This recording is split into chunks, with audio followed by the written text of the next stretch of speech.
Viewers, welcome to book. இன்றைய அறிவியல் வகுப்புல 10th ஸ்டாண்டர்ட் சயின்ஸ் புக்ல கொடுத்திருக்கக்கூடிய ஃபர்ஸ்ட் லெசனான இயக்க விதிகள் தான் வந்து பார்க்க போறோம். இந்த இயக்க விதிகள் லெசன்ல ஆல்ரெடி ஒரு ஹாஃப் பார்த்தாச்சு. அதாவது இங்க கொடுத்திருக்கக்கூடிய விசை மற்றும் இயக்கம், நிலைமம், அதுக்கடுத்து நிலைமத்தோடைய வகைகள், நியூட்டனுடைய இயக்க விதிகள்ல முதல் விதி பார்த்தாச்சு. அந்த முதல் விதி அப்படிங்கிறது விசையையும் நிலைமத்தையும் வந்து விளக்கக்கூடியதா இருக்கும். அதனால விசைனா என்ன, விசையுடைய வகைகள் என்ன, தொகுப்பயன் விசைனா என்ன, விசையுடைய சுழல் விளைவு அப்படின்னா என்ன, இதற்கான டீடைல்ஸ் எல்லாமே நம்ம ஃபர்ஸ்ட் கிளாஸ்ல பார்த்தோம். அண்ட் இந்த ஃபர்ஸ்ட் கிளாஸ்ல இன்னொரு இம்பார்ட்டன்டான விஷயம் என்னன்னா, இந்த விசையின் திருப்புத்திறன்.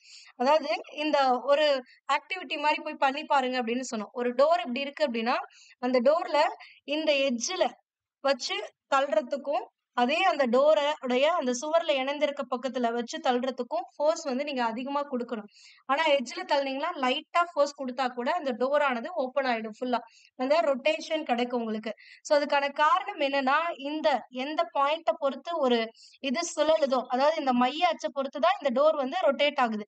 அப்படிங்கும் பொழுது அந்த மைய அச்சு, அந்த சுழல் புள்ளியில இருந்து எவ்வளவுக்கு எவ்வளவு நம்ம தொலைவா வந்து ஃபோர்ஸ குடுக்கணுமோ, அவ்வளவுக்கு அவ்வளவு அந்த கம்மியான ஃபோர்ஸ் குடுத்தா கூட அந்த டோர் ஆனது அந்த ரொட்டேஷன ஈஸியா நம்மளுக்கு பண்ணும். அதுவே அந்த மைய புள்ளியில இருந்து பக்கத்திலேயே ஒரு ஃபோர்ஸ் குடுத்து இந்த டோர ஓப்பன் பண்ணும் அப்படின்னு நினைச்சீங்கன்னா, அந்த ரொட்டேஷன் வந்து நீங்க நெறைய ஃபோர்ஸ் குடுத்தாதான் உங்களால அந்த ரொட்டேஷன மேக் பண்ண முடியும். ஓகேங்களா? சோ இத பத்தி எல்லாமே நம்ம வந்து டீடைல்டா பார்த்தோம். இததான் திருப்புத்திறன் அப்படின்னு சொல்லக்கூடியது. அதாவது வளையறது. சோ அந்த விசையுடைய சுழற்சி விளைவு அப்படின்னு சொல்லலாம். சோ இதுதான் திருப்புத்திறன்னு நம்ம படிச்சோம். அதற்கான எடுத்துக்காட்டுகளும் பார்த்தோம். கடைசியா வந்து என்ன பார்த்தோம் அப்படின்னா, பிரின்சிபல் ஆஃப் மூமெண்ட்ஸ், அதாவது திருப்புத்திறன்களுடைய தத்துவம் அப்படின்னா என்ன அப்படின்றத பத்தியும் பார்த்தோம். சோ இது வரைக்கும் நம்ம ஆல்ரெடி பார்த்தாச்சு. இன்கேஸ் நீங்க பார்க்கல அப்படின்னா அதுக்கான வீடியோ லிங்க் இந்த வீடியோ டிஸ்கிரிப்ஷன்ல கொடுத்திருக்கேன், செக் பண்ணிக்கோங்க. இல்ல அப்படின்னா நம்மளுடைய சேனல்ல டிஎன்பிஎஸ்சி சயின்ஸ் பிசிக்ஸ் அப்படின்னு இருக்கும், சயின்ஸ்ல பிசிக்ஸ்னு இருக்கும். சோ அந்த பிளேலிஸ்ட்ல வந்து நீங்க இருக்கும், செக் பண்ணிக்கோங்க. ஓகேங்களா? 3rd கிளாஸா இருக்கும். ஓகேவா? நெக்ஸ்ட் இன்றைய வகுப்புல ரிமைனிங் இருக்கக்கூடியதான் பார்க்க போறோம். நியூட்டனின் 2ஆம் இயக்க விதி. அதாவது முதல் இயக்க விதி என்னன்னு பார்த்தோம், ஞாபகம் இருக்கா? என்னது முதல் இயக்க விதி? நியூட்டனுடைய முதல் இயக்க விதி, ஒவ்வொரு பொருளும் புறவிசை ஏதும் செயல்படாத வரையில் தமது ஓய்வு நிலையோ அல்லது சீராக இயங்கிக் கொண்டிருக்கக்கூடிய நேர்கோட்டு நிலையிலோ தொடர்ந்து இருக்கும். அதாவது எந்த ஒரு எக்ஸ்டர்னல் ஃபோர்ஸையும் நீங்க கொடுக்கல அப்படிங்கிற பட்சத்துல ஒரு பொருள் இயக்கத்துல இருந்துச்சுன்னா அது தொடர்ந்து இயக்கத்திலே இருக்கும். ஓய்வு நிலையில இருந்துச்சுன்னா அது ஓய்வு நிலையிலே இருக்கும். அதாவது அந்த பொருளை நீங்க டிஸ்டர்ப் பண்ணாத வரைக்கும், which means நீங்க எந்த ஒரு ஃபோர்ஸையும் கொடுக்காத வரைக்கும், ஒரு விசையை செலுத்தாத வரைக்கும். ஓகேங்களா? அப்போ 2வது விதியில என்ன சொல்லிருக்காங்க அப்படின்னா, பொருள் ஒன்றின் மீது செயல்படும் விசையானது அப்பொருளின் உந்த மாறுபாட்டு வீதத்திற்கு நேர்த்தகவில் அமையும். ஃபர்ஸ்ட் உந்தம் அப்படின்னா என்னன்னு தெரியும். உந்தம் அப்படின்னா என்ன? நிறை இன்ட்டு திசை வேகம் அப்படிங்கிறது தான் உந்தம். கரெக்டா? அப்ப P equal to M into V அப்படின்னு சொல்லி லாஸ்ட் கிளாஸ்ல நம்ம பார்த்தோம். சோ அப்ப நிறை இன்ட்டு திசை வேகம் உந்தம். ஆனா இங்க உந்த மாறுபாட்டு வீதம் அப்படின்றாங்க. உந்த மாறுபாடு வீதம் என்னன்னா, இந்த உந்தமானது காலத்தை பொறுத்து எப்படி மாறுகிறது அப்படின்னு சொல்லக்கூடியதுதான் வந்து உந்த மாறுபாடு வீதம். அதாவது மாறுபாட்டு வீதம் அப்படின்னா காலத்தை பொறுத்து அது எப்படி சேஞ்ச் ஆகுது அப்படிங்கறதா. With respect to time how it is changed, that is called அந்த மாறுபாட்டு வீதம். அப்ப உந்தத்துல அந்த மாதிரி சேஞ்சஸ் நடக்கக்கூடியதுதான் உந்த மாறுபாட்டு வீதம். அந்த உந்த மாறுபாட்டு வீதத்திற்கு ஃபோர்ஸ் ஆனது டைரக்ட்லி ப்ரொபோர்ஷனலா இருக்குமா. ஓகேங்களா? அடுத்தது, மேலும் இந்த உந்த மாறுபாடு விசையின் திசையிலேயே அமையும். சோ உந்த ஒரு ஃபோர்ஸ் நீங்க எந்த டைரக்ஷன்ல அப்ளை பண்றீங்களோ அதே டைரக்ஷன்ல தான் உந்தமும் அமையும் அப்படிங்கறத நம்ம முன்னாடியே பார்த்ததுதான். ஓகேங்களா? சோ இப்ப இங்க என்ன கொடுத்திருக்காங்க அப்படின்னா, இவ்விதி விசையின் எண் மதிப்பை அளவிட உதவுகிறது. எனவே இது விசையின் விதி அப்படின்னு சொல்றாங்க. ஏன்னா இது மூலியமா ஃபோர்ஸை வந்து நம்மளால கால்குலேட் பண்ண முடியும். அதுக்கான டெரிவேஷன்ஸ் இங்க கொடுத்திருப்பாங்க. ஓகேங்களா? இப்போ விசைக்கான சமன்பாடு எப்படி வந்து இந்த விதியை பயன்படுத்தி இது பண்றோம் அப்படின்றது இங்க கொடுத்திருக்காங்க. ஒரு பொருளுடைய நிறை வந்து m எடுத்துக்கோங்க. m நிறை மதிப்புடைய ஒரு பொருள் ஒன்றினை u என்ற ஆரம்ப திசை வேகத்தில் நேர்கோட்டில் இயக்கத்தில் உள்ளது என கொள்வோம். அதாவது ஒரு ஆப்ஜெக்ட் இருக்கு, இதோடைய நிறை m, இது எந்த வேகத்துல போகுது அப்படின்னா uங்கிற வேகத்துல போகுது, அதாவது திசை வேகத்துல போகுது. திசை வேகம் அப்படின்னா ஒரு பொருள் ஒரு குறிப்பிட்ட வேகத்தில் ஒரு குறிப்பிட்ட திசையில் செல்லக்கூடியதுதான் திசை வேகம். நார்மலா வேகம், அது இல்லாம அந்த பொருளானது ஒரு பர்டிகுலர் டைரக்ஷன் நோக்கி போச்சு அப்படின்னா அத திசை வேகம்னு சொல்லுவோம். ஓகேங்களா? அப்ப இந்த பொருளானது இந்த திசையில யூங்கிற வேகத்துல போயிட்டு இருக்கு. ஓகேங்களா? அப்ப யூங்கிற திசை வேகத்துல போயிட்டு இருக்கு. T என்ற கால இடைவெளியில் F என்ற சமன் செய்யப்படாத புறவிசை தாக்கத்தினால் அதன் வேகமானது V என்று மாற்றம் அடைகிறது. சோ ஒரு கால இடைவெளி இது வந்து இனிஷியல்ல இப்படி போயிட்டு இருக்கு. இப்ப என்ன ஆகுதுன்னா கொஞ்ச நேரத்துக்கு அப்புறம் நான் ஒரு எக்ஸ்டர்னல் ஃபோர்ஸ் வந்து அப்ளை பண்றேன். ஒரு புறவிசைய இந்த பொருள் மேல செலுத்துறேன். அப்போ ஒரு பொருள் ஆல்ரெடி இயக்கத்துல இருக்கும் பொழுது நம்ம அது மேல விசை கொடுத்தோம் அப்படின்னா அந்த பொருளானது அது போயிட்டு இருக்கக்கூடிய அந்த திசைவேகத்தில் மாற்றம் அடையும். ஏன் மாற்றம் அடையும் அப்படின்னா நம்ம கொடுக்கக்கூடிய ஃபோர்ஸை பொறுத்து. ஒருவேளை இத பின்னாடி இருந்து ஒரு ஃபோர்ஸ் இது போற டைரக்ஷனுக்கு ஆப்போசிட்ல இருந்து இப்படி ஒரு ஃபோர்ஸ் கொடுத்தனா இதோடைய வேகமானது அதாவது இதோடைய திசை வேகமானது அதிகரிக்கும். இதுவே இந்த டைரக்ஷன்ல இது இப்படி போயிட்டு இருக்கும்போது நான் ஆப்போசிட்ல இருந்து ஒரு ஃபோர்ஸையோ இல்ல ஒரு இழுக்கிற ஃபோர்ஸையோ கொடுக்குறேன். இந்த பொருளை வந்து இழுக்கிற மாதிரி ஒரு ஃபோர்ஸையோ கொடுத்தனா அதோடைய வேகம் திசை வேகமானது குறையும். புரியுதுங்களா? இது போற டைரக்ஷன்லயே நானும் ஒரு ஃபோர்ஸ் அப்ளை பண்ணனா இந்த பொருளுடைய வேகம் இப்ப இருக்கிறத விட அதிகமாகும். அதுவே அதோடைய போற டைரக்ஷனுக்கு ஆப்போசிட் டைரக்ஷன்ல புடிச்சு நான் இழுத்தனா இது இப்படி போயிட்டு இருக்கு. நான் இப்படி புடிச்சு இழுத்தேன் அப்படின்னா என்ன ஆகும்னா அதோடைய திசை வேகமானது குறையும். ஓகேங்களா? சோ அப்ப இந்த மாதிரி ஒரு விசை செயல்படுறதுனால F அப்படிங்கிற ஒரு சமன் செய்யப்படாத ஒரு விசை செயல்பட்டதுனால இதோடைய வேகம் யூன்னு இருந்தது. முன்னாடி யூன்னு இருந்துச்சு. இப்ப இதோடைய திசை வேகம் என்னவா மாறிடுச்சு அப்படின்னா V அப்படின்னு மாறிடுதான். ஏன்னா நான் ஒரு எக்ஸ்டர்னல் ஃபோர்ஸ் கொடுத்திருக்கேன். இந்த ஃபோர்ஸ்னால அது அதிகமாகவும் ஆயிருக்கலாம், அது குறைவாகவும் ஆயிருக்கலாம். அதெல்லாம் எனக்கு தேவையில்லை. ஒரு ஃபோர்ஸ் அப்ளை பண்ணிருக்கேன். தட்ஸ் வை அதோட வெலாசிட்டி அப்படிங்கிறது சேஞ்ச் ஆயிடுச்சு அப்படின்றோம். ஓகேங்களா? திசை வேகம் அப்படிங்கறத இங்கிலீஷ்ல வெலாசிட்டின்னு சொல்லுவாங்க. புரிஞ்சுதா? சோ அப்ப இனிஷியலா இந்த பொருளுடைய உந்தம் கால்குலேட் பண்ண சொன்னாங்கன்னா P ஈக்குவல் டு நிறை இன்ட்டு திசை வேகம்னு போடுவோமா? அப்ப நிறை என்ன? M அண்ட் திசை வேகம் என்ன? U. அப்ப MU அப்படிங்கறதுதான் இதோடைய உந்தம். எப்போ இனிஷியலா ஆரம்பத்துல இதோடைய உந்தம் என்ன அப்படின்னா MU அதாவது மொமெண்டம் இங்கிலீஷ்ல. ஓகேங்களா? அடுத்தது இதுவே இறுதி உந்தம். ஒரு ஃபோர்ஸ் நான் அப்ளை பண்ணிட்டேன். அதனால அதோடைய இயக்கத்துல ஒரு மாறுபாடு ஏற்பட்டுருச்சு. அந்த இயக்கத்துல திசை வேகமானது அதிகரிச்சிருக்கோ இல்ல குறைந்திருக்கோ ஏதோ ஒண்ணு நடந்துருச்சு. சோ அந்த குறைந்த வேகமோ அல்லது அதிகரித்த அந்த திசை வேகத்தை தான் நான் Vன்னு எடுத்துக்கிட்டேன். சோ இப்போ இந்த பொருளுடைய இந்த ஃபோர்ஸ் ஆக்ட் ஆனதுக்கு அப்புறம் இதோடைய உந்தத்தை நான் கால்குலேட் பண்றேன் அப்படின்னா ஃபைனலா நான் ஒரு உந்தத்தை கால்குலேட் பண்றேன்னா இப்பயும் அந்த பொருளோட நிறை M தான். ஆனா இதோடைய திசை வேகம் Vன்னு மாற்றம் அடைஞ்சிருச்சு. ஓகேங்களா? இதுதான் இங்க கொடுத்திருக்காங்க. வேற எதுவுமே இல்லை. அது ஏன் சமன் செய்யப்படாத புறவிசை அப்படின்னு கொடுத்திருக்காங்கன்னா சமன் செய்யப்படலைனாதான் அந்த பொருள் மேல நம்ம கொடுக்கக்கூடிய ஒரு விசையானது ஒரு மாறுபாட்டை உருவாக்கும். ஓகேங்களா? இப்போ இந்த மாதிரி ஒரு ஃபோர்ஸ் ஒரு ஆப்ஜெக்ட் இருக்கு. இந்த ஆப்ஜெக்ட் இப்படி போயிட்டு இருக்கு. இப்போ 10 நியூட்டன் ஃபோர்ஸ இந்த டைரக்ஷன்ல நான் கொடுக்குறேன். ஓகேங்களா? அதாவது இதோடைய டைரக்ஷன் இப்படி போயிட்டு இருக்கு. இப்போ இந்த டைரக்ஷன்ல ஒரு 10 நியூட்டன், இந்த டைரக்ஷன்ல ஒரு 10 நியூட்டன் ஆப்போசிட்ல கொடுக்குறேன்னா இந்த 10 நியூட்டனும் இந்த 10 நியூட்டனும் ஈக்குவலைஸ் ஆயிரும். அப்ப பேலன்ஸ் ஆகும் பொழுது அந்த பொருள் மீது நான் எக்ஸ்ட்ரா கொடுக்கக்கூடிய அந்த ஃபோர்ஸ்னால எந்த ஒரு ரியாக்ஷனுமே இருக்காது. சோ அதனால ஜஸ்ட் அந்த பொருள் எந்த இயக்கத்துல இருந்துச்சோ அதே இதுல தொடர்ந்து பயணிச்சுட்டு இருக்கும். ஓகேங்களா? இதுவே நான் ஏதாவது ஒரு பக்கம் மட்டும் ஃபோர்ஸ கொடுக்குறேன். 10 நியூட்டன் ஃபோர்ஸ் இங்க எக்ஸ்ட்ரா இந்த சைடு கொடுக்குறேன்னா இப்படி போயிட்டு இருக்க பொருளுக்கு பின்னாடி இருந்து நான் ஒரு ஃபோர்ஸ் அது போற டைரக்ஷன்லயே கொடுக்குறங்கும் போது இது இந்த பொருளுடைய வேகத்தை இன்னும் கூட்டும். சோ அப்படிங்கும் பொழுது திசை வேகம் மாறுபடும். இந்த இடத்துல நான் கொடுத்த இந்த எக்ஸ்டர்னல் ஃபோர்ஸை ஈக்குவலைஸ் பண்ண வேற எந்த ஃபோர்ஸுமே கிடையாது அங்க. ஓகேங்களா? சோ அதான் அப்போ சமன் செய்யப்படாத ஒரு விசையை நான் கொடுத்தா மட்டும்தான் அது அந்த இயக்கத்தில் ஏதாவது ஒரு சில மாறுபாடுகளை ஏற்படுத்தும். ஒண்ணு திசையை மாத்தலாம், இல்லைன்னா அந்த பொருளுடைய வேகத்தை மாத்தலாம். சோ இதுதான் வந்து சொல்லக்கூடியது. அப்ப திசை வேகத்துல ஏதாவது ஒரு மாறுபாடு கண்டிப்பா இருக்கும். ஓகேங்களா? திசை வேகம் அப்படின்னா ஒரு பொருளானது ஒரு குறிப்பிட்ட திசையில் ஒரு குறிப்பிட்ட வேகத்தில் செல்லக்கூடியதுதான் திசை வேகம் அதாவது velocity in a particular time in a particular அதாவது in a particular direction இல்ல ஒரு particular ஸ்பீட்ல ஒரு பொருள் டிராவல் பண்ணக்கூடியதுதான் வந்து திசை வேகம் வெலாசிட்டின்னு சொல்லக்கூடியது. ஓகேங்களா? அப்ப ஆரம்ப உந்தம் அப்படிங்கிறது MU. ஃபைனலா அதோடைய உந்தம் கால்குலேட் பண்ணோம்னா MVன்னு இருக்கு. அப்ப உந்த மாறுபாட்டு வீதம் அப்படின்னா ஒண்ணும் இல்ல.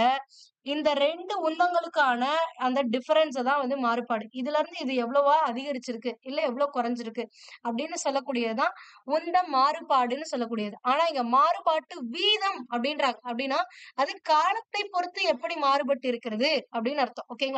அப்ப காலத்தை பொறுத்து இனிஷியலா இருந்த டைம் ஒண்ணு, ஃபைனல் டைம் ஒண்ணு. அப்ப அந்த இன் பிட்வீன் த டியூரேஷன்ல இது இப்படி சேஞ்ச் ஆயிருக்கு. எம்யூன்னு இருந்தது எம்பியா மாறி இருக்கு. சோ அதுதான் வந்து ஃபோர்ஸ் அப்படின்னு சொல்றாங்க. ஓகேங்களா?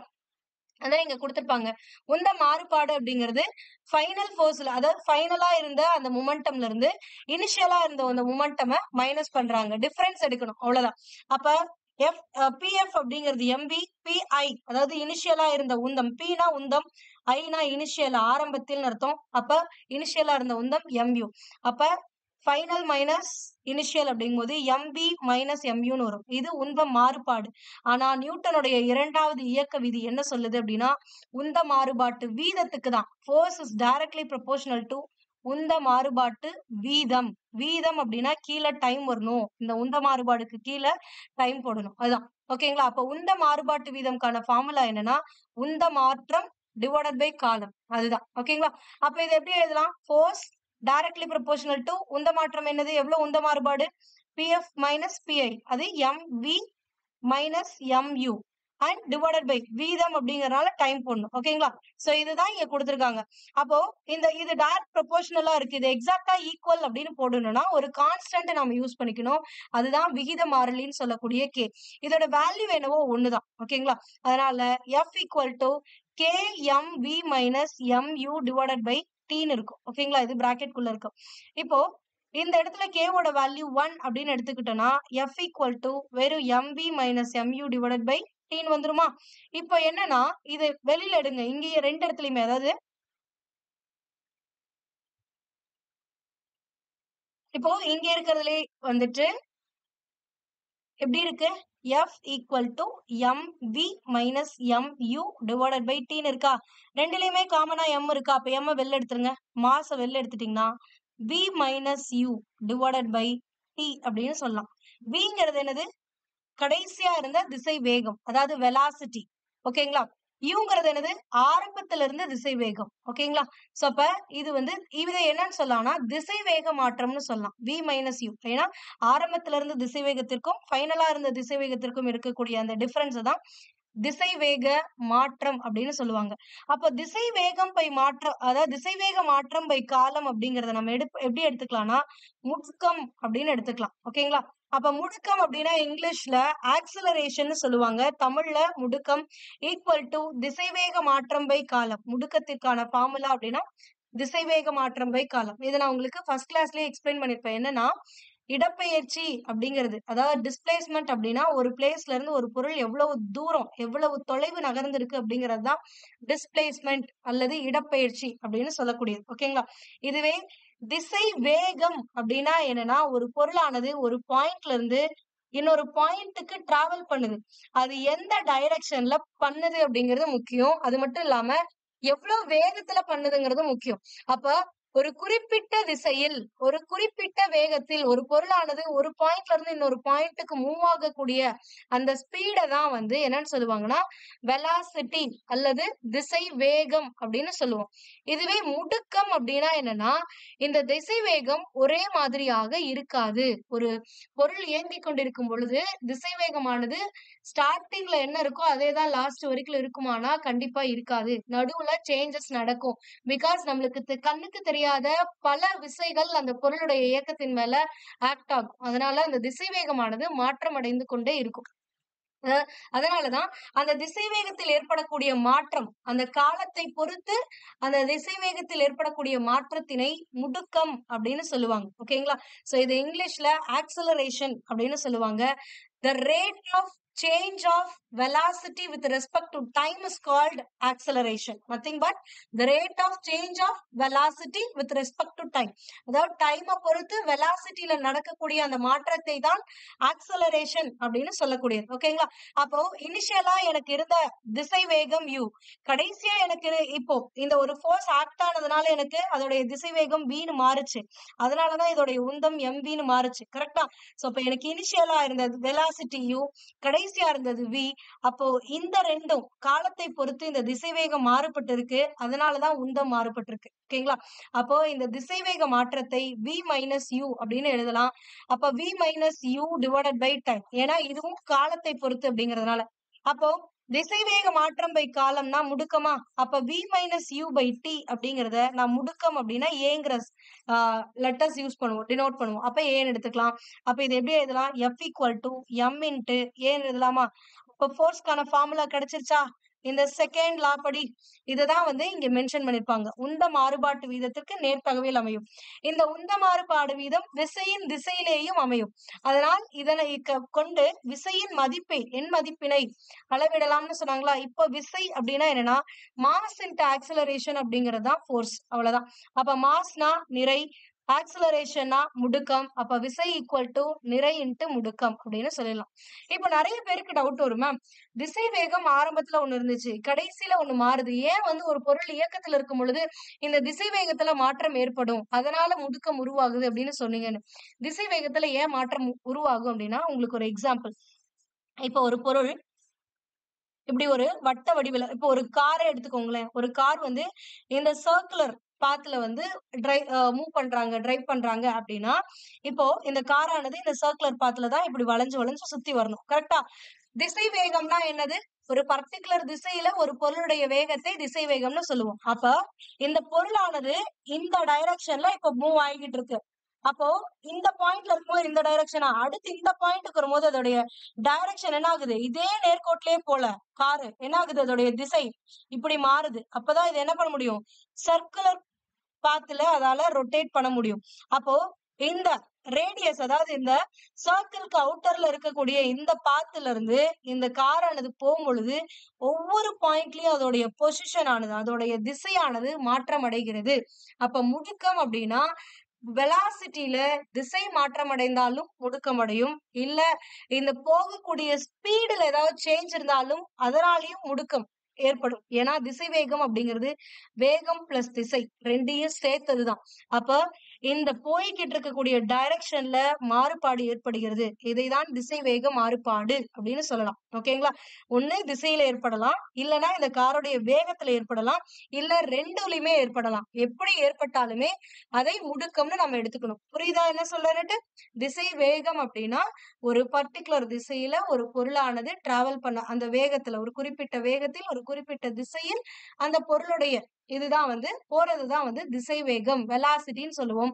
அப்போ அதோடைய திசையில் மாறுபாடு ஏற்பட்டாலும் அதோடைய திசை வேகத்தில் மாறுபாடு ஏற்படும். அந்த பொருளுடைய வேகத்தில் மாறுபாடு ஏற்பட்டாலும் வெலாசிட்டிங்கிறதுல சேஞ்சஸ் இருக்கும். பிகாஸ் வெலாசிட்டி திசை வேகம் அப்படிங்கிறது ஒரு வெக்டார் குவான்டிட்டி அப்படின்னு சொல்லுவாங்க.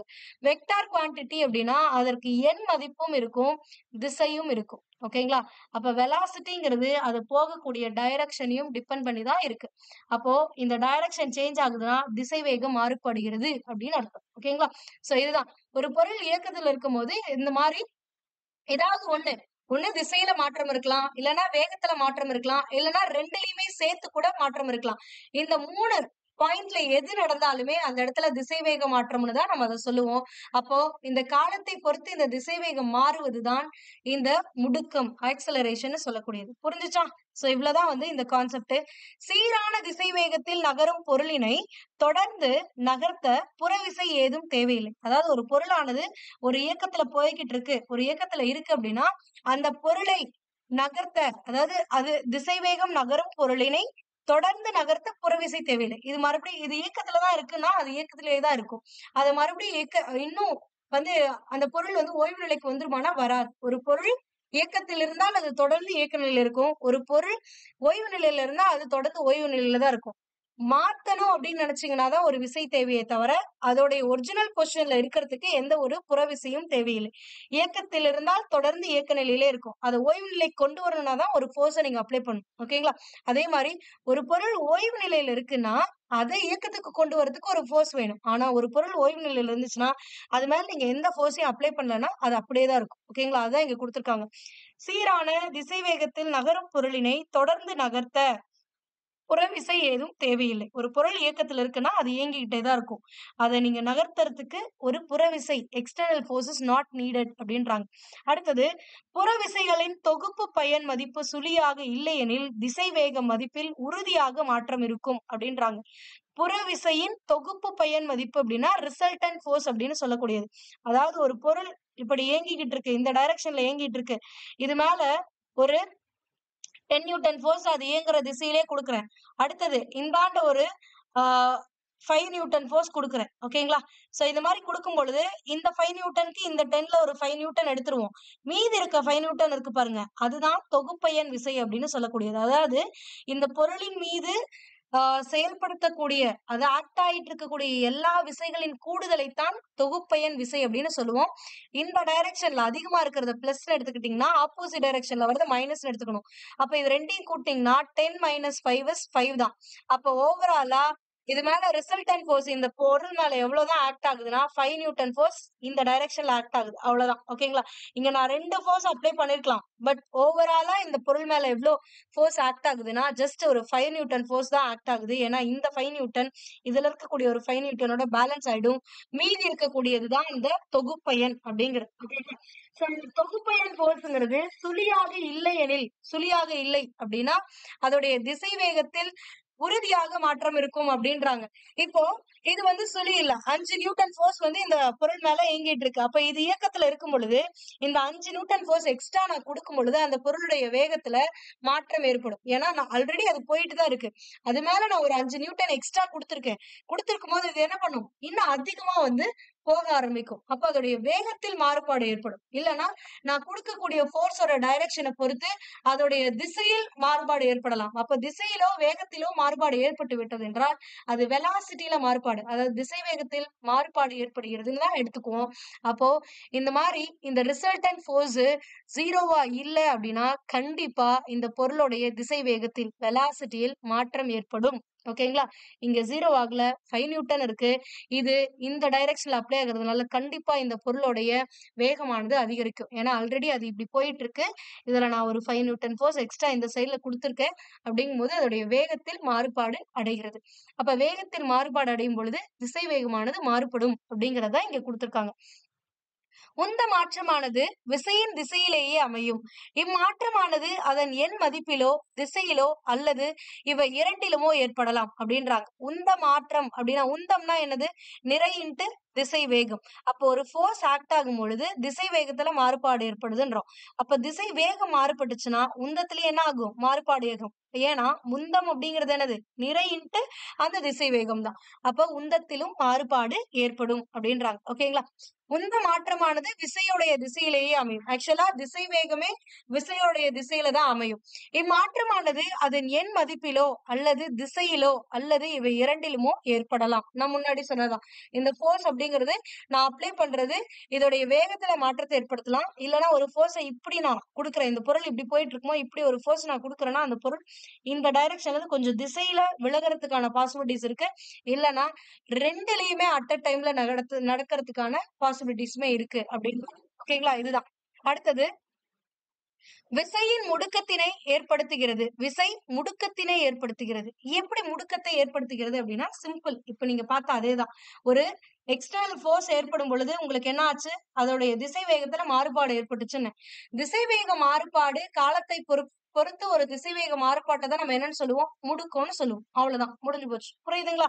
அப்ப ஒரு விசை செயல்பட்டால் இயங்கிக் கொண்டிருக்கக்கூடிய ஒரு பொருளின் திசை வேகத்தில் மாறுபாடு ஏற்படும். அப்படி திசை வேகத்தில் மாறுபாடு ஏற்பட்டால் உந்தத்தில் மாறுபாடு ஏற்படும். ஏனால் உந்தம் என்பது நிறை இன்ட்டு திசை வேகம்.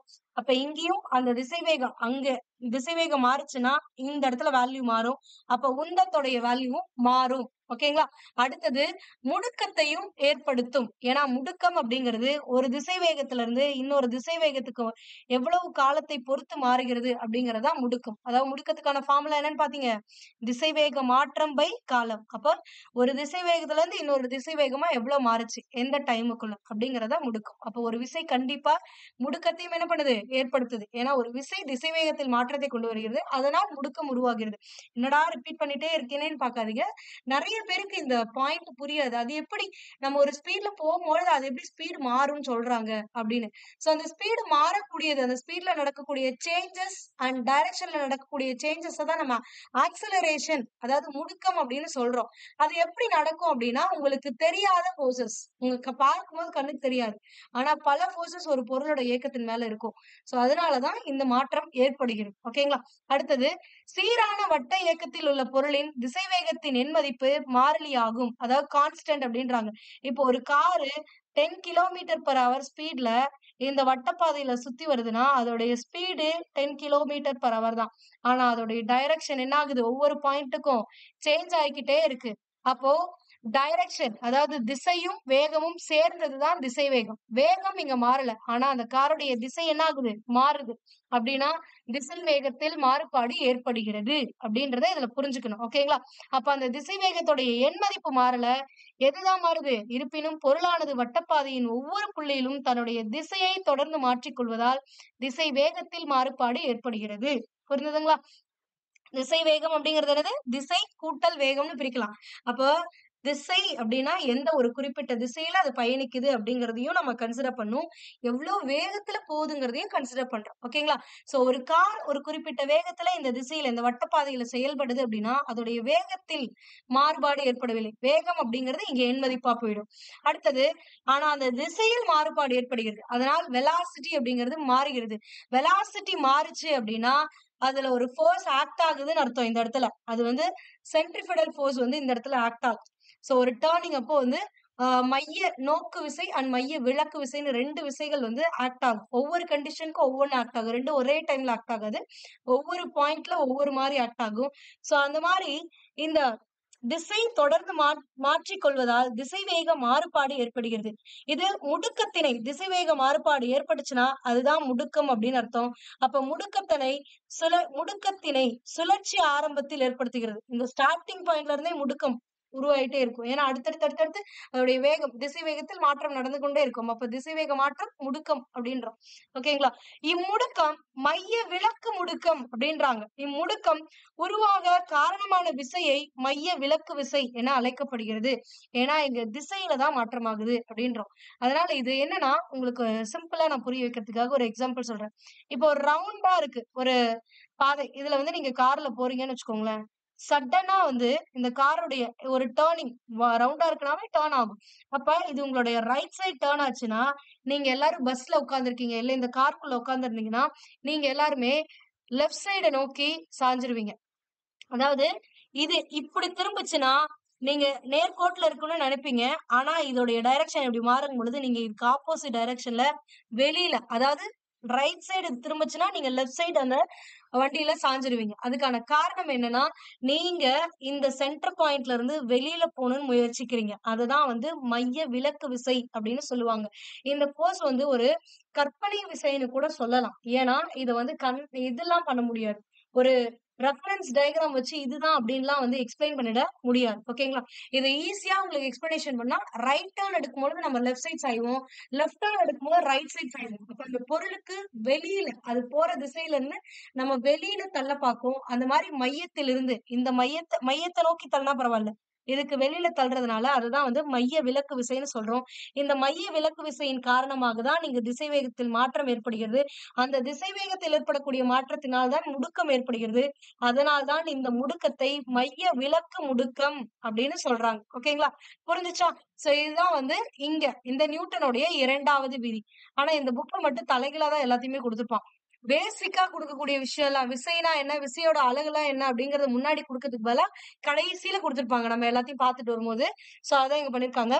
விசையின் அலகு வந்து எஸ்ஐ அலகு வந்து நியூட்டன். இதுவே சிஜிஎஸ் அலகு வந்து டைன் அப்படின்னு சொல்லுவாங்க.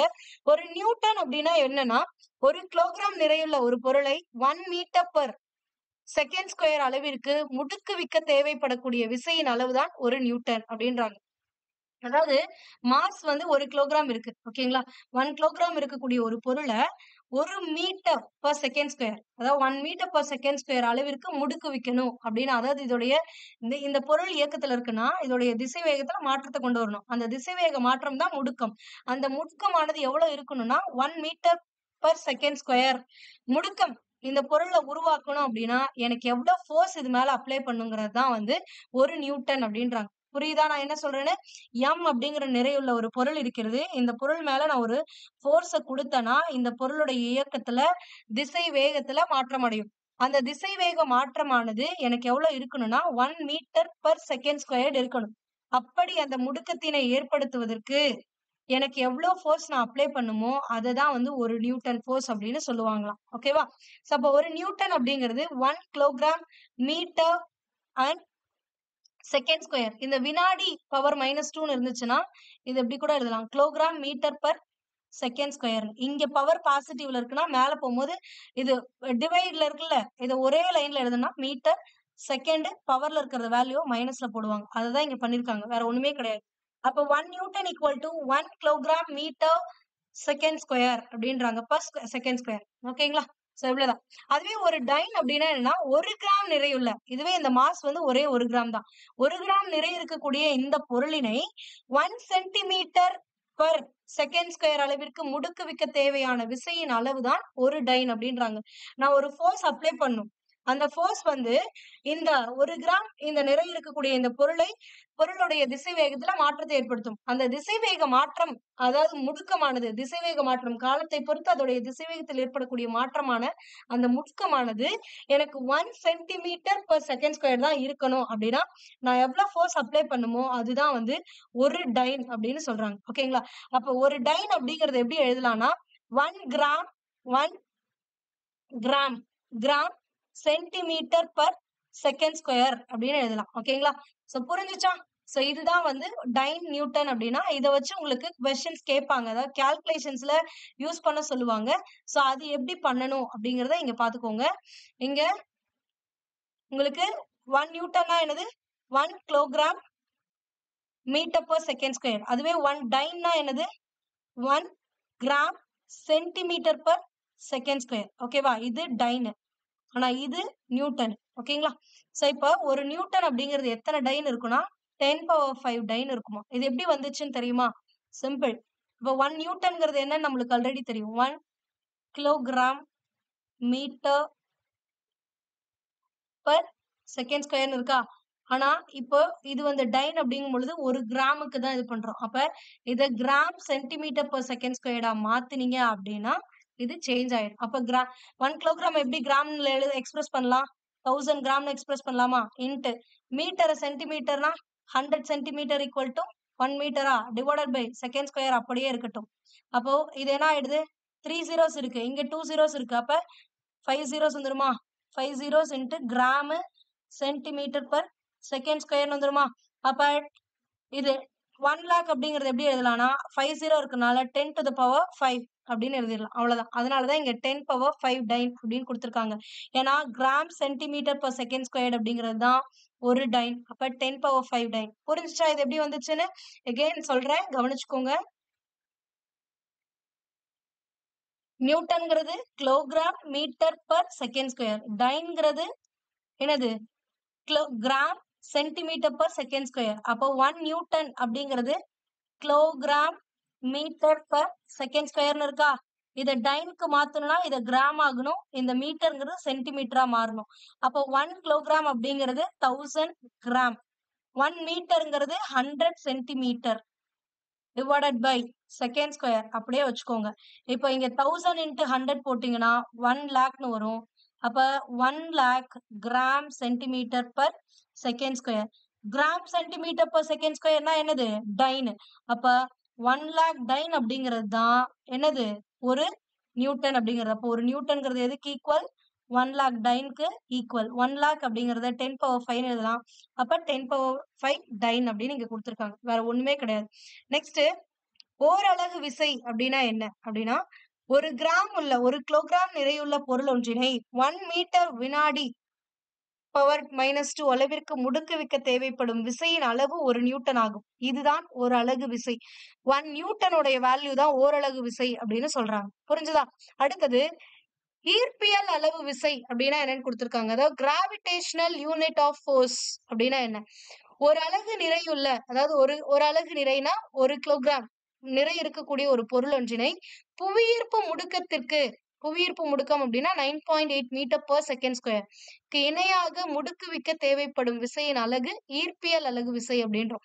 அதாவது இங்க ஓரலகு விசை அப்படின்னா ஒரு நியூட்டன், அதாவது ஒரு நியூட்டன் அப்படின்னா 1 கிலோகிராம் நிறை இருக்கக்கூடிய ஒரு பொருளை 1 மீட்டர் பெர் செகண்ட் ஸ்கொயர் அளவிற்கு தான் நாம் முடுக்கு வைக்கணும். இதுதான் வந்து ஓரலகு விசை.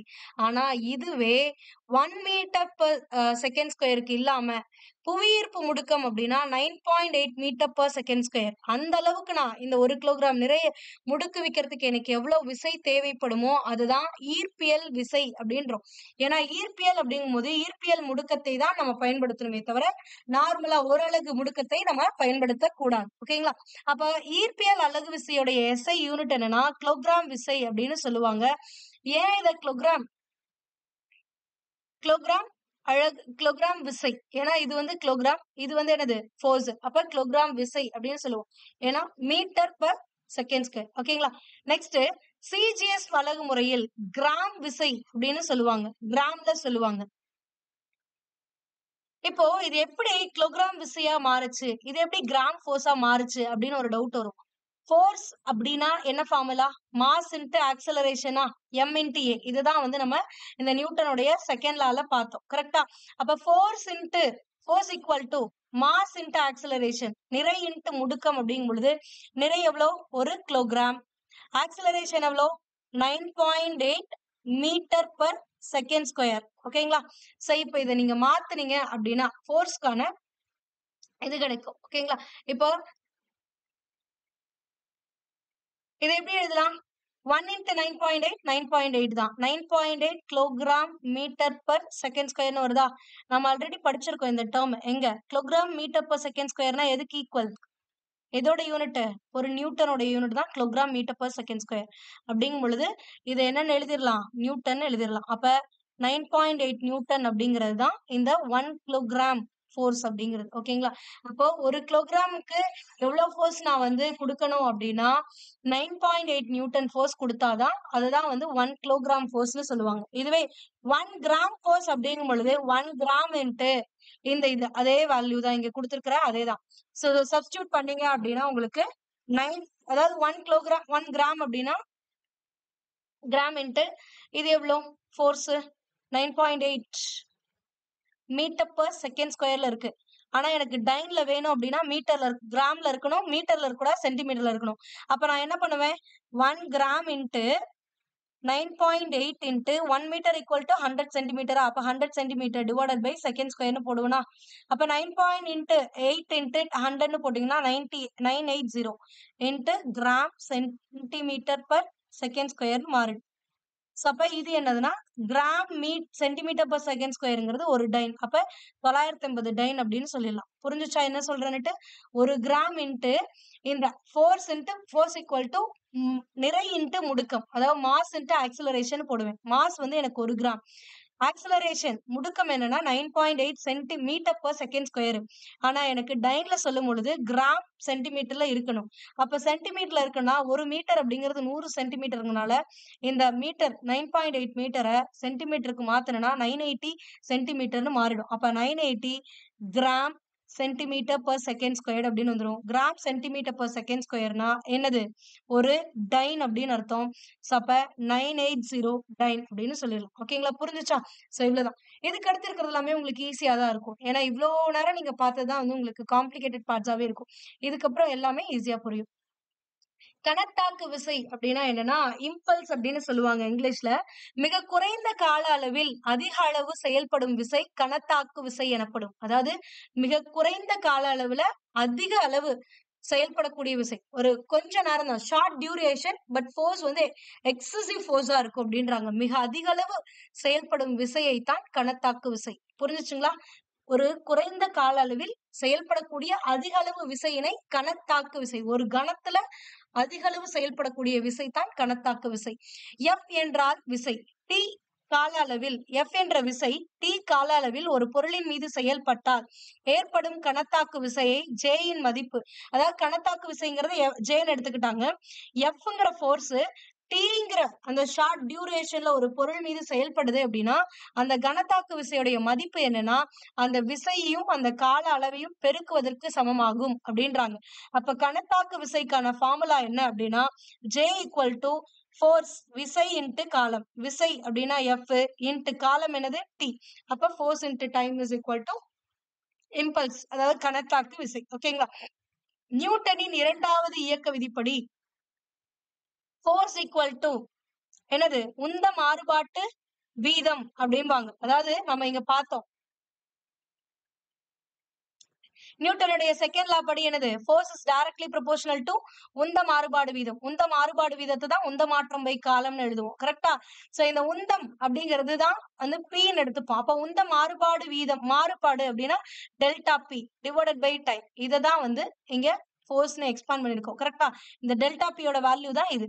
அப்போ டெல்டா பி டிவைடட் பை டிங்கிறது தான் என்னது ஃபோர்ஸ். அப்போ நியூட்டனுடைய செகண்ட் லா படி ஃபோர்ஸ் அப்படின்னா என்னன்னா டெல்டா பி, அதாவது உந்த மாறுபாடு பை காலம் அப்படிங்கிறது தான் ஃபோர்ஸ். ஆனா கனத்தாக்கு விசையின்படி ஃபோர்ஸ்ங்கிறது அதாவது கனத்தாக்கு விசைனா என்ன ஜே இன்ட்டு எஃப்டி. இதை ஒரு ஈக்குவேஷனா வச்சுக்கோங்க. இந்த நியூட்டனுடைய செகண்ட் லாவை ஒரு ஈக்குவேஷனா வச்சுக்கோங்க. இப்ப எனக்கு தேவை இந்த டெல்டா பி மட்டும்தான். அப்ப இந்த இங்க டினாமினேட்டர்ல இருக்கக்கூடிய இந்த டைம் ஆனது இந்த சைட் போகும்போது என்ன ஆகும் மல்டிபிள் ஆகுமா? இப்ப f into t equal to உந்த மாறுபாடுன்னு வருமா? அப்ப உந்த மாறுபாடு அதாவது மொமெண்டம், இந்த சேஞ்ச் இன் மொமெண்டம் அப்படிங்கும் போது சேஞ்ச் இன் மொமெண்டம் அப்படிங்கிறது தான் ஃபோர்ஸ் இன்ட்டு டைம் அப்படின்றோம். அப்போ ஃபோர்ஸ் இன்ட்டு டைமுக்கு இன்னொரு பேர் என்ன கனத்தாக்கு விசை. அப்ப இங்கேயும் எஃப் இன்ட்டு டிங்கிறது உந்த மாறுபாட்டு வீதம். ஆனா இங்க எஃப் இன்ட்டு டிங்கிறது ஜேனா அப்ப இந்த ரெண்டு எதை நம்மளுக்கு எக்ஸ்பிளைன் பண்ணுது அப்படின்னா ஜேங்கிறது இந்த டெல்டா பி அப்படின்றாங்க. ஓகேங்களா? ஏன்னா எஃப் இன்ட்டு டி நான் எப்படி எழுதலாம் ஜேன்னு போடலாம். அப்போ கனத்தாக்கு விசை அப்படிங்கிறது எதற்கு சமம் அப்படின்னா உந்த மாற்றத்திற்கு சமம். மாத்தி கீத்தி எழுதிடாதீங்க மேம் உந்த மாறுபாடு வீதம்னு சொல்லிட்டீங்களே அப்படின்னு நினைச்சிடாதீங்க. உந்த மாற்றத்துக்கு மட்டும்தான் சமம். உந்த மாறுபாட்டு வீதம் அப்படின்னா பை டைம். இதுதான் வந்து உந்த மாறுபாட்டு வீதம். அதாவது உந்த மாற்றம் பை காலம் அதுதான் வந்து உந்த மாறுபாட்டு வீதம். ஆனா இங்க மேல இருக்கக்கூடியது உந்த மாறுபாடு பை காலம். இந்த காலமானது இந்தாண்ட போய் ஃபோர்ஸோட விசை மற்றும் காலம் அப்படிங்கிறது உந்த மாறுபாடு. அப்ப இது உந்த மாறுபாடு. அப்ப கனத்தாக்கு விசை என்னன்னு சொல்லலாம்னா உந்த மாறுபாடு அப்படின்னு சொல்லலாம். அதான் இங்க கொடுத்திருக்காங்க. கனத்தாக்கு என்பது உந்த மாறுபாட்டிற்கு சமமான அளவாகும். இதனுடைய அலகு என்ன அப்படின்னா kilogram metre per second square அல்லது நியூட்டன் வினாடி அப்படின்றாங்க. இதெல்லாம் நீங்க மனப்பாடம் பண்ணணுங்கிற அவசியமே கிடையாது. கொஞ்சம் யோசிச்சீங்க அப்படின்னா இந்த யூனிட்ஸ் எல்லாத்தையும் நீங்களே சொல்லிட முடியும். ஃபோர்ஸ்க்கான யூனிட் என்ன நியூட்டன், டைமுக்கான யூனிட் என்ன இது செகண்ட்ஸ். அப்போ இந்த கனத்தாக்கு விசையோடைய அலகு அப்படிங்கறத நியூட்டன் செகண்ட்ஸ்னு சொல்லிடலாமா? அவ்வளவுதான். அதுதான் இங்க கொடுத்திருக்கான் நியூட்டன் வினாடி அப்படின்னு. ஓகேங்களா? அதுவே இதை எப்படி கொடுத்திருக்காங்கன்னா ஒரு நியூட்டன் அப்படிங்கிறது என்னது 1 கிலோகிராம் மீட்டர் பர் செகண்ட் ஸ்கொயருங்கிறதா நியூட்டன். கரெக்டா? அப்ப ஃபோர்ஸோட அலகு kilogram metre per second square into என்னது டைம், அதாவது ஃபோர்ஸ் இன்ட்டு டைம். அப்ப டைமோடது என்னது செகண்ட்ஸ்.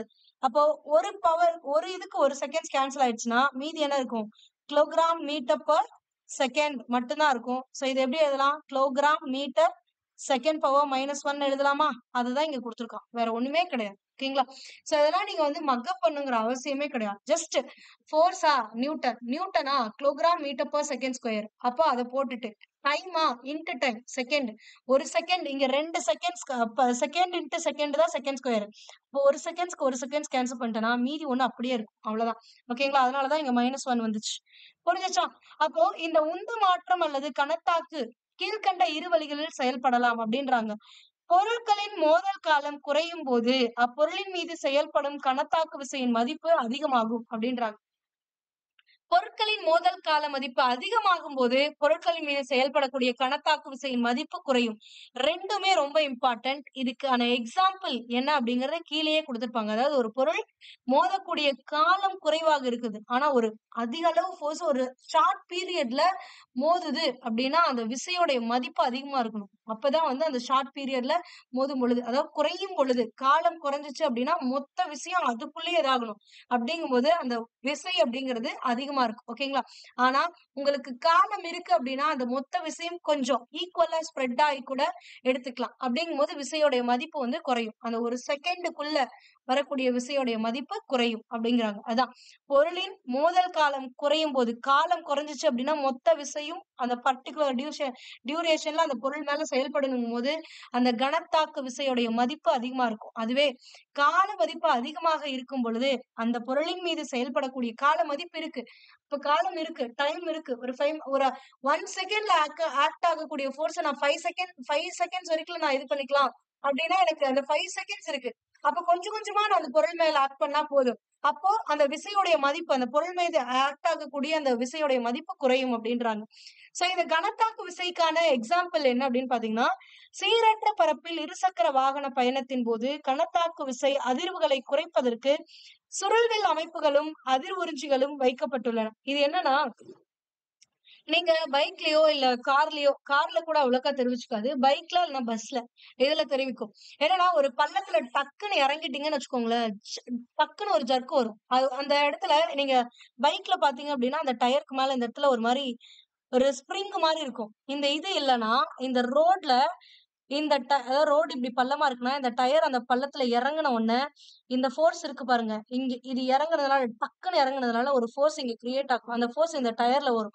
அந்த ஃபோர்ஸ் கரெக்ட்டா இந்த டயர்ல இருந்து மேல நீங்க உட்கார்ந்துட்டு இருக்கீங்க பாருங்க, உங்களுக்கு வரும். சோ அப்படி வரும்பொழுது, அது அதிக அளவு இருக்கும். ஒருவேளை இந்த ஸ்ப்ரிங் அமைப்பு இங்க இல்ல அப்படின்னா, உங்களுக்கு அடி பலமா இருக்கும் அந்த ஃபோர்ஸ்னால. இங்க ஸ்ப்ரிங் அமைப்பு இருக்கிறதுனால தான், அந்த கணத்தாக்கு விசை அந்த ஸ்ப்ரிங் என்ன பண்ணுது அப்படின்னா, அந்த அதிர்வுகளை குறைக்குது. அதனாலதான் உங்களால எளிதா பயணம் செய்ய முடியுது. ஓகேங்களா? அடுத்தது கிரிக்கெட் விளையாட்டில் வேகமாக வரும் பந்தினை பிடிக்க விளையாட்டு வீரர் கையினை பின்னோக்கி இழுத்து மோதல் காலத்தை அதிகரிக்கிறார். இது அவரது கையில் பந்து ஏற்படும் கணத்தாக்கு விசையின் அளவை குறைக்கிறது. அதாவது ஃபாஸ்டா ஒரு பால் வரும். சோ அந்த பால் வரும் பொழுது இங்க பாத்தீங்கன்னா தெரியும். பால் இங்க வரும் பொழுது இவரு கொஞ்சம் கைய பின்னாடி இழுத்துதான் பிடிப்பாங்க. யாருமே டக்குனு போய் இப்படி முன்னாடி பிடிக்க மாட்டாங்க. பின்னாடி இழுத்து பிடிப்பாங்க. அதற்கான காரணம், ஒருவேளை நீங்க அந்த மாரி இழுத்து அந்த டைம எக்ஸ்டெண்ட் பண்ணல அப்படின்னா, இந்த பாலோட ஃபோர்ஸ் மொத்தமும் உங்க கையில படும் பொழுது, உங்களோட கைக்கு அடிபட்டுறலாம். நெறைய பேருக்கு இந்த கேட்ச் பிடிக்கும்போது கை அடிபட்டுரும். அதுக்கான காரணம் என்னன்னா, இந்த கணத்தாக்கு விசை தான். அதாவது ஒரு ஷார்ட் டியூரேஷன்ல அதிக அளவு விசை பட்டுருச்சு ஒரு பொருள் மீது செயல்படுதுன்னா, அந்த இடத்துல பாதிப்பு அதிகமா இருக்கும். ஓகேங்களா? அந்த ஷார்ட் டியூரேஷன்ல படக்கூடிய அந்த விசை, அதிக அளவு விசையைத்தான் கணத்தாக்கு அப்படின்னு சொல்றோம். சோ அப்ப கணத்தாக்கு குறைக்கணும் அப்படின்னா, அது படக்கூடிய அந்த டியூரேஷன லைட்டா இப்ப இந்த கை இங்க டச் ஆச்சுல்ல, அதுலயே இந்த ஸ்பீடு குறையும். அப்ப இங்க இருந்து இதுக்குள்ள வரும்பொழுது, அந்த பாலுடைய ஸ்பீடு கொஞ்சம் குறைஞ்சிருக்கும். அப்ப அந்த கணத்தாக்கு விசை குறையும் பொழுது, அந்த கிரிக்கெட் வீரருடைய கைக்கு எந்த ஒரு பாதிப்பும் இருக்காது. ஆனா அவரு டக்குன்னு புடிச்சுட்டாரு. அந்த மாரி பின்னாடி இழுத்து புடிக்காம, அப்படியே புடிச்சுட்டாருன்னா, கை வந்து சுளுக்கிக்கும், இல்லன்னா உடைஞ்சிரும். அந்த மாரிலாம் நீங்க நெறைய பேர் கிரிக்கெட் விளையாண்டுருந்தீங்கன்னா, அத அனுபவிச்சிருக்கலாம். அதுக்கான காரணம் இந்த கணத்தாக்கு அப்படிங்கிறது தான். இம்பல்ஸ் தான். ஓகேங்களா? சோ அதான் இங்க குடுத்திருக்காங்க. அவரது கையில் பந்து ஏற்படும் அந்த கணத்தாக்கு விசையின் அளவை குறைப்பதற்காக, அவர் அந்த காலத்தை அதிகரிக்கிறார். காலத்துடைய மதிப்பு அதிகமாகும் பொழுது கணத்தாக்கு விசை என்ன ஆயிடும்? குறைஞ்சிரும். சோ அதுதான் இங்க குடுத்திருக்கக்கூடியது. ஓகேங்களா? நெக்ஸ்ட் நியூட்டனுடைய 3 லா ஒவ்வொரு விசைக்கும் சமமான எதிர்விசை உண்டு. அதாவது நியூட்டனுடைய 3 லாவ பொறுத்தவரைக்கும் ஒவ்வொரு விசைக்கும் என்ன இருக்கும்? சமமான ஒரு எதிர்விசை இருக்கும் அப்படின்றாரு. விசையும் எதிர்விசையும் எப்போதும் இரு வேறு பொருட்களின் மீது செயல்படும் அப்படின்றாங்க. விசையும் எதிர்விசையும் எப்போதும் என்ன பண்ணும்? வெவ்வேறு பொருட்களின் மீது, இரு வேறு பொருட்களின் மீது செயல்படும். A என்ற பொருள் ஒன்று, அதாவது இங்க A அப்படின்னு ஒரு பொருள் இருக்கு. A என்ற பொருள் ஒன்று B என்ற பொருளின் மீது, B அப்படிங்கிற பொருளின் மீது FA என்ற விசையை செலுத்துகிறது அப்படின்னா, இந்த பொருளானது இங்க B இருக்குல்ல, சும்மாதான் இருக்கான் இவன். இவன் சும்மா இருக்காம ஒரு ஃபோர்ஸ்னால போய் இவனை மோதிடுறான் அப்படின்னா, இவனால கொடுக்கப்பட்டது விசை A அப்படின்றது. ஓகேங்களா? FA அப்படிங்கிறது. அதுவே இப்ப இவன் மோதின உடனே இவன் சும்மா இருப்பானா, இந்த பால் பின்னாடி போய் மறுபடியும் வந்து இதுல மோதும். சோ அதுதான் வந்து இந்த பால் ஆனது FB அப்படிங்கிற ஒரு விசைய, இந்த பால் ஒரு விசைய இந்த A பொருள் மீதயே குடுக்கும். சோ இதுதான் எதிர் விசைன்னு சொல்லக்கூடியது. அப்போ ஒவ்வொரு விசைக்கும் நிகரான எதிர்விசை இருக்கும். அதே மாரி இந்த விசைகள் வந்து வெவ்வேறு பொருளின் மீது செயல்படும். விசையும் எதிர் விசையும். இது விசை. இது வந்து பி மேல செயல்படுது. ஆனா எதிர் விசைங்கிறது எது மேல செயல்படுது? ஏ மேல போய் ஆக்ட் ஆகும். ஓகேங்களா? சோ அதான். பி ஆனது தன் எதிர்வினையை எஃப்பி இனை ஏவின் மீது செலுத்தும். இவற்றின் எண் மதிப்பு சமம். ஆனால் அவை ஒன்றுக்கொன்று எதிர் திசையில் செயல்படும். ஒரு ஃபோர்ஸ் எஃப்ஏங்கிற ஃபோர்ஸ் எவ்வளவு போச்சோ அதே அளவுக்கு ஃபோர்ஸ் ரிட்டர்ன் ஆயிடும். அப்போ அந்த ஃபோர்ஸ் உடைய எண் மதிப்பு அப்படிங்கிறது சமம். ஆனா திசை மட்டும் தான் மாறுபடும். இது இந்த டைரக்ஷன்ல ஆக்ட் ஆச்சுன்னா இதுக்கு ஆப்போசிட் டைரக்ஷன்ல வரும். அதனால இந்த எஃப்ஏங்கிற ஃபோர்ஸ பிளஸ்ன்னு எடுத்துக்கிட்டீங்கன்னா எஃப்பிங்கிற ஃபோர்ஸ மைனஸ்ன்னு எடுத்துக்கணும். அதுதான். ஓகேங்களா? புரிஞ்சுச்சா? அப்போ இயற்கையாவே ஒரு பொருள் வந்து இன்னொரு பொருள் மேல மோதுது அப்படின்னா ஒரு பொருள் எவ்வளவு ஃபோர்ஸ குடுக்குதோ அதே அளவுக்கு ஃபோர்ஸ் அந்த எந்த பொருள் மேல மோதுச்சோ அந்த தாக்கப்பட்ட பொருள் திரும்பி கொடுக்கும். நம்ம எப்படி ரிவெஞ்ச் எடுக்கிறோம் அதே மாதிரி எல்லா பொருளும் ரிவெஞ்ச் எடுக்கும். ஓகேங்களா? சில எடுத்துக்காட்டுகள் இங்க கொடுத்திருக்காங்க. இது ரொம்ப இம்பார்ட்டன்ட். இத பேஸ் பண்ணி தான் உங்களுக்கு இந்த பகுதியில வந்து கொஸ்டின்ஸ் கேட்பாங்க. பறவைகள் தமது சிறகுகளின் விசை மூலம் காற்றினை கீழே தள்ளுகின்றது. பறவை இப்படி பறக்கும் பொழுது என்ன பண்ணும்னா இப்படி ஆட்டி ஆட்டி பறக்கும். பறக்கும் பொழுது இந்த காற்று கீழே இருக்கக்கூடிய அந்த காற்றினை வந்து என்ன பண்ணும்னா கீழே தள்ளும். இந்த காத்த கீழே தள்ளி இது மேல போக பார்க்கும். அப்போ அந்த காற்றுக்கு சமமான அந்த காற்றானது அவ்விசைக்கு இந்த பறவை எவ்வளவு ஃபோர்ஸ் கொடுக்குதோ அதுக்கு சமமான ஒரு எதிர் விசையை கொடுக்கறதுனாலதான் பறவை மேல போகுது. இங்க இருக்கக்கூடிய காற்றை இது கீழே புஷ் பண்ணுது. ஆனா புஷ் பண்ண உடனே அந்த காற்று என்ன பண்ணுது? மறுபடியும் மேல வருது. அதனாலதான் இந்த பறவையானது மேல போக முடியுது. ஓகேங்களா? இது கொடுக்கக்கூடிய ஒரு ஃபோர்ஸ்க்கு இது ஆப்போசிட்டா ஒரு ஃபோர்ஸ் ஒரு ரியாக்ஷனை கொடுக்குது. அதனாலதான் வந்து இதனால மேல போகுது. அதே மாதிரிதான் நீச்சல் வீரர்களும் நீரினை ஒரு கையால் பின்னோக்கி தள்ளுதனால் அவங்க என்ன பண்ணுவாங்கன்னா நீரை பின்னாடி தள்ளுவாங்க. அப்ப அந்த நீர் என்ன பண்ணும்னா அவனை முன்னாடி தள்ளும். அதாவது இதுதான் நீங்கன்னு வச்சுக்கோங்களேன். நீங்க இங்க இருக்கக்கூடிய வாட்டரை பின்னாடி தள்ளுறீங்கன்னா அந்த வாட்டர் உங்களை இப்படி முன்னாடி தள்ள பார்க்கும். அதனாலதான் நீங்க முன்னாடி நீந்தி போறீங்க அப்படின்றோம். நீரானது அந்த நபரை சமமான எதிர்விசை கொண்டு முன்னே தள்ளுகிறது. இதே மாதிரி துப்பாக்கி சுடுதல் இதெல்லாம் வந்து இந்த ட்ரைனிங்ல சொல்லி கொடுப்பாங்க துப்பாக்கி சுடுதல். அப்போ துப்பாக்கி வந்து பாக்குறதுக்கு எல்லாரும் நினைக்கிறாங்க எடுத்தோன்னு சுற்றலான்னு. அது ஹேண்டில் பண்றது அவ்வளவு ஈஸியான விஷயமே கிடையாது. நீங்க துப்பாக்கி சுட தெரியாம ஒரு ஷோல்டர்ல வச்சு ஒரு ரைஃபிள்ல ஃபயர் பண்ணிட்டீங்கன்னு வச்சுக்கோங்க ஷோல்டரையே பிச்சிடும். அப்படியே உடைச்சு போட்டுரும். அந்த அளவுக்கு ஒரு ஃபோர்ஸ கொடுக்கும். அதெல்லாம் வந்து உங்களுக்கு ட்ரைனிங்ல வந்து சொல்லி கொடுப்பாங்க. போலீஸ் ட்ரைனிங்ல எல்லாம் எல்லாமே கிளியரா சொல்லி கொடுப்பாங்க. இல்லைன்னா ஒரு மனுஷன் வந்து ஒரு ஷோல்டர் இல்லாம தான் தெரியணும். இந்த மாதிரி பண்ணி விட்டுரும். துப்பாக்கி சுடுதலில் குண்டு விசையுடன் முன்னாக்கி இப்ப இதுதான் ஒரு ரைஃபிள் வச்சுக்கோங்களேன். இதுதான் ஒரு துப்பாக்கி அப்படின்னா இப்போ குண்டு வந்து இந்த திசையில வெளியில போகுதுன்னா இது எவ்வளவு ஃபோர்ஸ்ல இது வெளியில போதோ அதே அளவுக்கு ஈக்குவல் ஃபோர்ஸ் இந்தாண்ட உள்ள இப்படி கிரியேட் ஆகும். அதனால ஃபயர் பண்ண உடனே இந்த துப்பாக்கி பின்னாடி அப்படியே அடிக்கும். பின்னாடி வந்து தள்ளும். சோ அதான் அதற்கு சமமான எதிர்விசையில் குண்டு வெடித்த பின் துப்பாக்கி பின்னோக்கி நகர்கிறது. இது நீங்க வேணா ஏதாவது ஒரு வீடியோ ரைஃபிள் வந்து ஷூட் பண்ற அந்த வீடியோ செக் பண்ணி பாருங்க. ஷூட் பண்ண அடுத்த செகண்ட் அவங்க கையில இருக்கக்கூடிய துப்பாக்கி அப்படியே அவனை பின்னாடி தள்ளும். அதை ஹேண்டில் பண்ண தெரியாதவனுக்கு ஷோல்டர் போயிடும். சோ அதான். ஓகேங்களா? அடுத்தது நேர்கோட்டு உந்த அழிவின்மை விதி. இதுவுமே வந்து ரொம்ப இம்பார்ட்டன்டான ஒரு இது. அவ்வளவுதான். இதோட வந்து உங்களுக்கு ஆல்மோஸ்ட் கான்செப்ட் எல்லாமே ஓவர் ஆயிடும். இதுக்கப்புறம்லாம் ஈஸியா தான் இருக்கும். ஜஸ்ட் ரீட் அவுட் பண்ற மாதிரி தான் இருக்கும் இந்த லெசனை பொறுத்த வரைக்கும். நேர்கோட்டு உந்த அழிவின்மை விதி அப்படின்னா என்னன்னா புறவிசை ஏதும் தாக்காத வரையில் ஒரு பொருள் அல்லது ஒரு அமைப்பின் மீது செயல்படும் மொத்த நேர்கோட்டு உந்தம் மாறாமல் இருக்கும் அப்படின்றாங்க. அதாவது புறவிசை ஏதும் தாக்காத வரையில் எந்த ஒரு எக்ஸ்டர்னல் போர்ஸும் ஒரு பொருள் மீது செயல்படாத பொழுது அந்த அமைப்பில் இருக்கக்கூடிய மொத்த உந்தமும் மாறாமல் இருக்கும் அப்படின்றாங்க. உந்தம் அப்படின்னா என்னது? P equal to mass into velocity. அப்ப நிறை இன்ட்டு திசை வேகம் அப்படிங்கிறது தான் உந்தம். உந்தம் ஈக்குவல் டு நிறை இன்ட்டு திசை வேகம். அப்போ ஒரு பொருள் மீது எந்த ஒரு ஃபோர்ஸும் ஆக்ட் ஆகல அப்படின்னா அதோடைய திசை வேகத்துல மாறுபாடு ஏற்பட்டிருக்காது.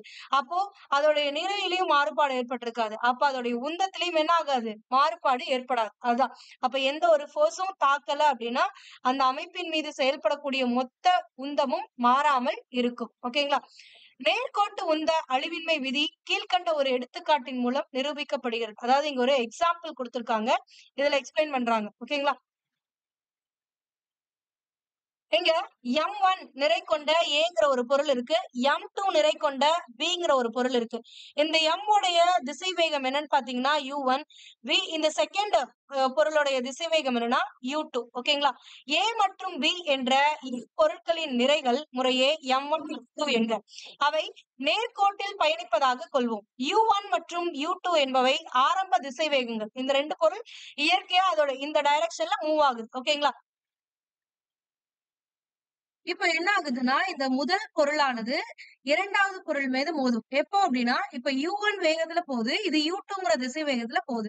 அப்போ ஒருவேளை இந்த A உடைய பொருளுடைய திசை வேகமானது அதிகமா இருந்துச்சுன்னா, B ய விட அதிகமா இருந்துச்சுன்னா, கண்டிப்பா இந்த பொருளானது என்ன பண்ணும்? B மேல போய் மோதிரும். சோ அதுதான் இங்க குடுத்திருப்பாங்க.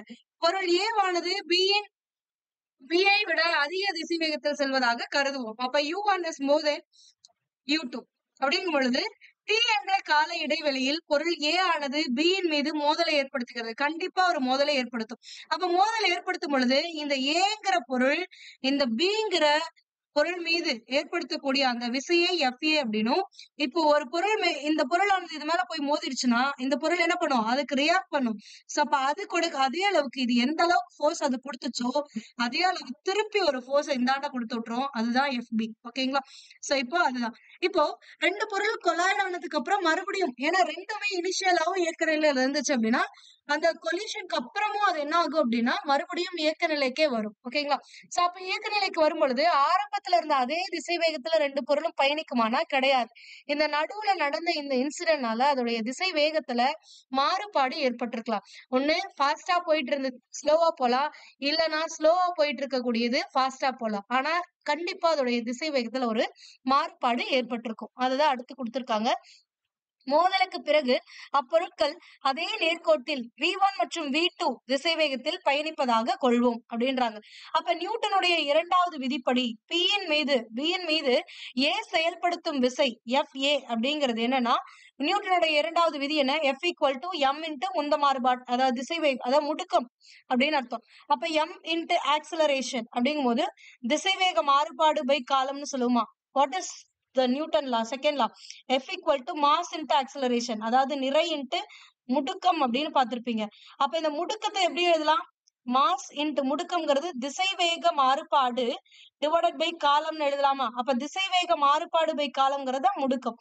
அப்ப திசைவேக மாறுபாடுனா இந்த A பொருளானது, அதாவது B யின் மீது FAங்கிற ஃபோர்ஸ் அப்படிங்கிறது என்னவா இருக்கும் அப்படின்னா, இது மேல செயல்படுத்தக்கூடிய அந்த FAங்கிற ஃபோர்ஸ் எனக்கு வேணும்னா, force equal to mass into acceleration, அதாவது நிறை இன்டு முடுக்கம். இந்த முடுக்கத்தை நம்ம திசைவேக மாறுபாடு பை காலம் அப்படின்னு எழுதலாம். அப்ப M இன்ட்டு திசைவேக மாறுபாடு பை காலம். இப்ப A ஓட பொருள் தானே. அப்ப A ஓடது அப்படிங்கும் பொழுது A வந்து B மேல ஒரு ஃபோர்ஸ் கொடுக்குது. ஓகேங்களா? அப்ப B மீது அந்த A செயல்படுத்தக்கூடிய அந்த இது என்ன அப்படின்னு பாத்தீங்கன்னா, V2 மைனஸ் U2 திசை வேகம். இந்த Aங்கிற ஃபோர்ஸ்னால B யோட வேகத்துலதான் மாறுபாடு ஏற்பட்டுச்சு. அப்ப B யோட திசை வேக மாறுபாடுங்கும் பொழுது கடைசியா இருக்கக்கூடியது V2, இனிஷியலா இருந்தது U2. அப்ப V2 minus U2 by T அப்படின்னு சொல்லிடலாம். ஓகேங்களா? திசை வேக மாறுபாடுங்கும் போது V2 மைனஸ் U2 பை காலம்ங்கிறது T அப்படிங்கும்போது FA equal to M into V2 minus U2 by T அப்படின்னு கொடுத்துருவோம். அதுவே அதே போல A யின் மீது B செயல்படுத்தக்கூடிய விசை அப்படின்னா, இந்த Bங்கிற பொருள் போய் A மேல அந்த ரியாக்ஷனை கொடுக்குது. அப்ப இது மேல ஒரு ஃபோர்ஸ கொடுக்குது. அந்த ஃபோர்ஸ்னால A ஓட திசை வேகத்துல மாறுபாடு ஏற்படும். அததான் இந்த இடத்துல முடுக்கம் அப்படின்னு சொல்லுவோம். அப்ப A ஓட இனிஷியலா என்ன திசைவேகம் இருந்துச்சுன்னா U1. அதோடைய கடைசி ஃபைனல் திசைவேகம் வெலாசிட்டி என்னன்னா V1. ஓகேங்களா?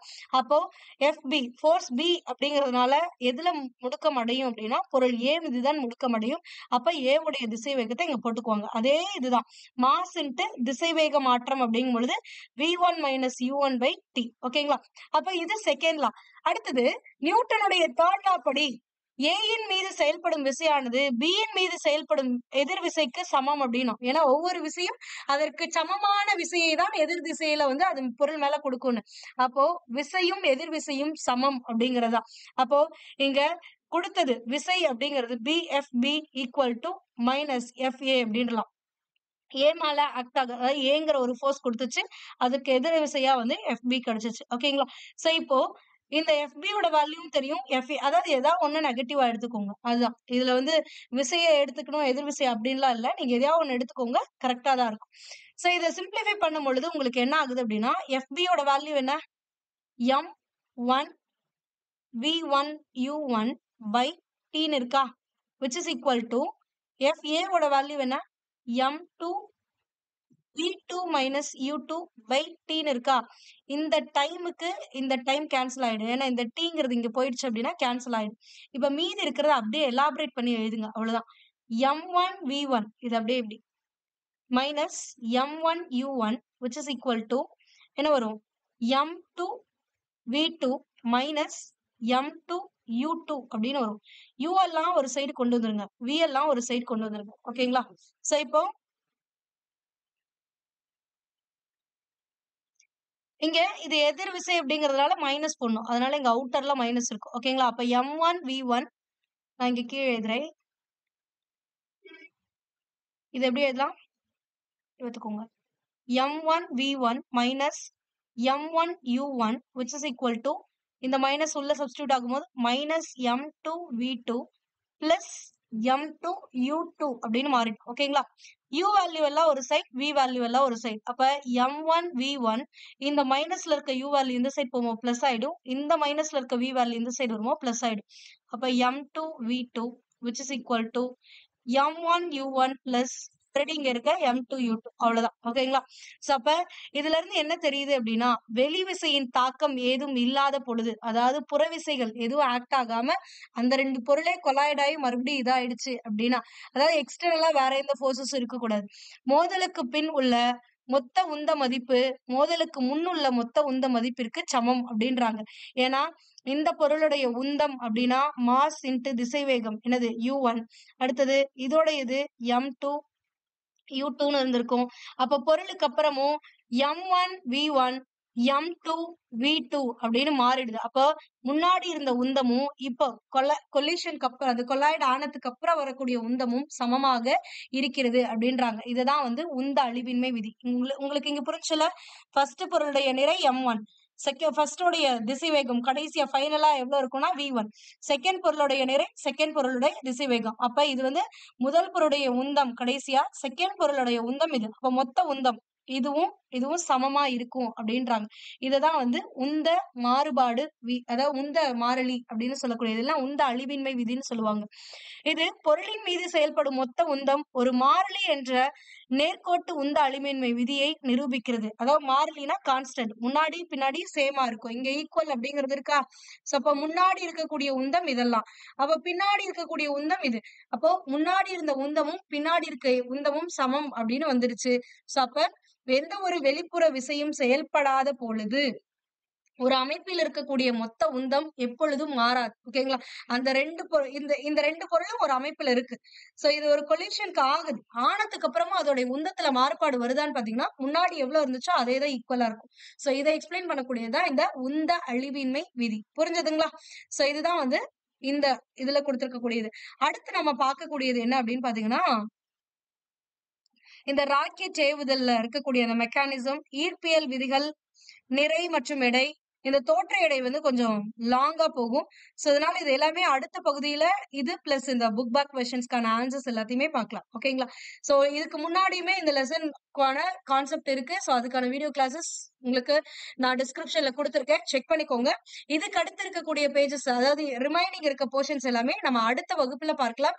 இந்த லெசன் வந்து கொஞ்சம் காம்ப்ளிகேட்டடா இருக்கும் புரிஞ்சுக்கிறதுக்கு. பட் 2-3 வாட்டி ஒன்ஸ் நீங்க வீடியோ பார்த்துட்டு 2-3 வாட்டி நீங்களா அண்டர்ஸ்டாண்ட் பண்ணீங்க அப்படின்னீங்கன்னா உங்களுக்கு ஈஸியா புரிஞ்சிடும். ஓகேங்களா? படிச்சு பாத்தீங்க அப்படின்னாவே ஈஸியா புரிஞ்சிடும். ஓகே, அடுத்த வகுப்புல மீதி இருக்கக்கூடியதை பார்க்கலாம். For more videos, stay tuned with Be a Book. Thank you.